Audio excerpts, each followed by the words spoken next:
Hello madlang people, mabuhay!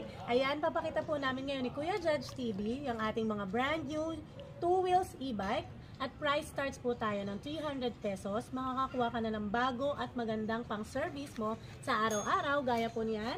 Pinapakita na po natin ngayon yung ating mga 2 wheels e-bike. Price starts at 300 pesos.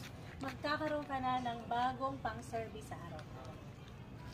Ayan po, gaya po nito ni Kizo. Si Kizo version 2 po ay 2,500 watts na at may top speed siyang 140 km per hour at naka-disc brake front po siya. Papakita po natin yung kanyang top speed. Ayan, naka-park pala siya.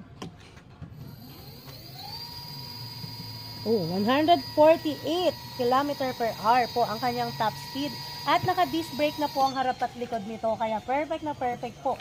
Panggala, pang trabaho at pang service po sa inyong mga anak.